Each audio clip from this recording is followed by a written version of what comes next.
कमलेश पाठक पुत्र देवी प्रसाद एथेटमेडा sales and distribution private limited company में कलेक्टर हेड के पद पर नियुक्त हैं, जो 412 Vishal mega mart mall road Kanpur Nagar में स्थित है। प्रार्थी कमलेश पाठक से मिलकर उपरोक्त ऑफिस खोला था, जिसमें लोन दिलाने का भिन्न भिन्न बैंकों से कार्य होता है। कमलेश पाठक ने प्रार्थी से ऑफिस खोलने के लिए रुपयों की मांग की और कहा कि तुम्हारा रुपया मैं वापस कर दूंगा और तुमसे उपरोक्त कंपनी में सेल्स मैनेजर के पद पर नियुक्त कर दूंगा और तुम्हारी सैलरी 25,000 रुपया माहवार होगी, जिसका ऑफर लेटर प्रार्थी के पास मौजूद है। प्रार्थी ने कमलेश पाठक पर विश्वास करके उन्हें ऑनलाइन भिन्न भिन्न तिथियों पर मोबलिंग 96,600 रुपया और भिन्न भिन्न तिथियों में नगद 33,000 रुपया दिया। कमलेश पाठक द्वारा प्रार्थी व ऑफिस के अन्य कर्मचारियों का वेतन दिया जाता रहा। प्रार्थी को जब रुपयों की आवश्यकता हुई तो प्रार्थी ने कमलेश पाठक से कहा कि सर मेरा रुपया वापस दे दे, क्योंकि मुझे रुपयों की सख्त जरूरत है और मेरे 2 माह का वेतन 50,000 रुपये भी मुझे दे दे। इस पर कमलेश पाठक ने कहा कि मैं दे दूंगा, क्योंकि चिंता करते हो तो लेकर भागा नहीं जा रहा हूँ, ले लेना। कमलेश पाठक अपने ऑफिस की एक कर्मचारी रंगोली सविता से मिलकर प्रार्थी के विरुद्ध षड्यंत्र रचकर रंगोली सविता के हाथ एक प्रार्थी के विरुद्ध अधिवक्ता के माध्यम से फर्जी नोटिस वेतन व प्रताड़ित किए जाने का दिया है, जिसका जवाब प्रार्थी दे चुका है। प्रार्थी जब कमलेश पाठक ने रुपया वापस नहीं दिया तो प्रार्थी ने अपने अधिवक्ता के माध्यम से कमलेश पाठक को एक लीगल नोटिस देकर रुपयों की मांग की। नोटिस प्राप्त करने के बाद कमलेश पाठक आग बबूला हो गया। प्रार्थी को फोन करके उसको भद्दी भद्दी गालियां देते हुए कहा कि तू बहुत नोटिस भेज रहा है, अब तेरा रुपया मैं नहीं दूंगा। मैंने रंगोली सविता के साथ मिलकर तुम्हारा रुपया हड़प लिया है, जो करते बने कर लो, ज्यादा करोगे मैं तो तुमको जान से मरवा दूंगा और मैंने ही रंगोली सविता से मिलकर तुमको नोटिस भिजवाया है।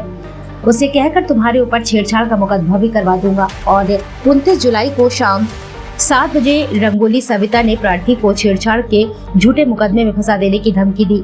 कमलेश पाठक द्वारा प्रार्थी के विरुद्ध गलत प्रचार करके बदनाम किया जा रहा है, उसके चरित्र को खराब बताया जा रहा है, जिससे प्रार्थी मानसिक पीड़ा का सामना कर रहा है और ऑफिस में जो भी प्रार्थी के क्लाइंट आते उन्हें बाहर से ही कमलेश पाठक भगा देते हैं, जिससे प्रार्थी को आर्थिक रूप से नुकसान भी पहुँचा है। सबसे पहले आप अपना नाम बताएं, क्या मामला है जो आज अपनी बात मीडिया द्वारा जनता तक अधिकारियों को पहुँचाने का प्रयास करेंगे? सर मेरा नाम राजू रहमानी है और मैं परमपुर का रहने वाला हूँ। ऐसा कुछ टाइम पहले मेरे साथ एक बहुत ही फ्रॉड हुआ और जिसके चलते मुझे काफ़ी बदनामी, मार्केट में आर्थिक नुकसान और मानसिक परेशानी सब उठानी पड़ी। ये फ्रॉड में कौन व्यक्ति थे जिसने आपके साथ फ्रॉड किया? सर इसमें सर्वप्रथम जो नाम मैं लेना चाहूँगा कमलेश पाठक, जो मुझसे कुछ समय मतलब कुछ माह पहले मिले थे और उन्होंने मुझसे अपने साथ बिजनेस शुरू करने के लिए बोला और उस कंपनी में एक एसएम की पोस्ट यानी सेल्स मैनेजर की पोस्ट भी देनी चाहिए और दिया मुझको ऑफ़र लेटर के साथ। और उसके कुछ दिनों के बाद वो मेरे ख़िलाफ़ बैक से सारी साजिश रचते गए, मुझे उस ऑफ़िस से हटाने के लिए, निकालने के लिए, और बहुत सारी चीज़ें उन्होंने ऐसी करी। जैसे कि सेकेंडरी जो बंदी है उसका नाम है रंगोली सविता, जिसके माध्यम से उन्होंने अपने अधिवक्ता के द्वारा मुझे फर्जी नोटिस भेजी और मुझे काफ़ी परेशानी हुई। तो हमारे सर बैठे हुए हैं, मैंने इनकी सारा पूरी मदद ली, उसका जवाब भी दिया मैंने। और तीसरा बंदा है विकास सोनी, जिसने वहाँ पे पूरी अफवाह फैलाई कि ऑफिस में पुलिस आई है, यहाँ पे पुलिस आई, मतलब हर तरीके से मुझे प्रोपेगेंडा बना के मुझे बदनाम करने की कोशिश की, जिसमें एज अ प्रूफ मेरे पास सारे एविडेंस है सर। और पीछे से कुछ लोगों को बोला गया, ऑफिस की लड़कियों को, कि आप जाइए और जाके इनके खिलाफ़ कंप्लेन करिए, जाके झूठी शिकायत दर्ज करिए। और मेरे पास भी सारे ऐसे एविडेंस हैं, जैसे मैंने जो ऑनलाइन पैसा दिया है और जो मेरे पास ऑफ़र लेटर्स वगैरह रखे हैं और भी सारी चीज़ें हैं, जितनी मुझे बदनामी, मानसिक, आर्थिक हर तरीके की परेशानी हो रही है सर मुझे। तो इसका जिम्मेदार सिर्फ और सिर्फ कमलेश पाठक और उसके 2 साथी रंगोली सविता और विकास सोनी है सर। मुझे सूत्रों से ज्ञात हुआ उसमें कुछ पैसे का भी लेन देन है? जी सर बिल्कुल है, जिसमें मैंने 96,000 के समथिंग कुछ पैसा मैंने ऑनलाइन ट्रांसफ़र किया, 35 से 40,000 रुपये जो है मैंने उनको कैश दिया हुआ था, प्लस मेरी 2 माह की सैलरी जो 50,000 रुपये बनती है सर। ये सारा पैसा ना देने की वजह से उन्होंने मुझको इस तरीके से मेरे साथ ये प्रोपेगेंडा बना के मेरी पूरी इमेज मार्केट में ख़राब कर दी सर। जिस कंपनी से आप जुड़े थे कि वो कंपनी काम क्या करती थी? सर हमारा एक फाइनेंशियली वर्क है, जिसमें आपकी कम से कम 18 बैंक जो है टाई अप हैं, जिसमें हमारा personal loan, business loan, housing loan, ये सारी चीज़ें होती हैं सर। तो हमारा काम होता है कि कस्टमरों को सर्विस देना, उसके बिहाफ पे हमारा कंपनी से पे आउट और सैलरी वगैरह जो भी सब आता है। कमलेश पाठक ने कुछ ऐसा अपने बंदों के, कस्टमरों के पैसे भी हमारे अकाउंट में मंगवाए और उसके बाद उनसे भी प्रेशर करवा रहा है और उनसे भी नोटिस की धमकियाँ और सारी चीज़ें और झूठी अफवाहें तो इतनी फैला रखी हैं मेरे बारे में कि मैं 6 लाख रुपए लेके भागा हूँ ऑफिस से, मैं 1 लाख रुपए लेके भागा हूँ, लैपटॉप लेके भागा हूँ।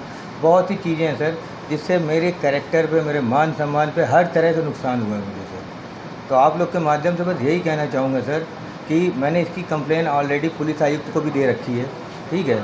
और आपसे बढ़िया आजकल के माध्यम से मैं नहीं समझता कि इससे ज़्यादा आवाज़ कहीं पहुंचाई जा सकती है। कमिश्नर कानपुर पुलिस कमिश्नर ने आपको क्या आश्वासन दिया? आश्वासन दे दिया जल्द से जल्द इनके खिलाफ कार्रवाई होगी और दोषियों को सज़ा दी जाएगी। मुझे जानकारी मिली है आपको जो विरोधी पार्टी उन्होंने भी आपको किरास मुकदमा कर रखा है। नहीं, ऐसा तो कुछ नहीं है सर, ये सिर्फ बताया ना एक अफवाह है। अगर ये इतनी सारी चीज़ें अगर हो रही हैं तो मेरे पास कहीं से तो एक कॉल आनी चाहिए थी ना सर, कहीं से कोई कॉल, कोई नोटिस, कुछ तो आना चाहिए था। बाकी आपको हमारे अधिवक्ता खुद बताएंगे कि सारा मसला क्या है सर। सर अपने सर पहले अपने परिचय दें सर। मैं एडवोकेट उत्तम चंद गौतम। मेरे द्वारा कमलेश पाठक जी को एक नोटिस, लीगल नोटिस भेजी गई। उस लीगल नोटिस में जो पूरा वाक़या है वो सब लेन देन का है।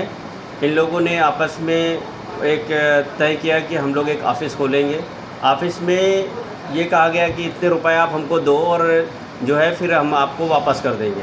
और उन्होंने अलग अलग डेटों में अलग अलग तरीक़ों से उन्होंने करीब 96,000 रुपये ऑनलाइन कैश किया और करीब 35,000 के आसपास इन्होंने नकद लिया और 50,000 रुपये इनका जो था पेमेंट जो उन्होंने ऑफ़र लेटर में दे रखा था 2 महीने का था, वो ऑलरेडी इसमें रिकॉर्ड है।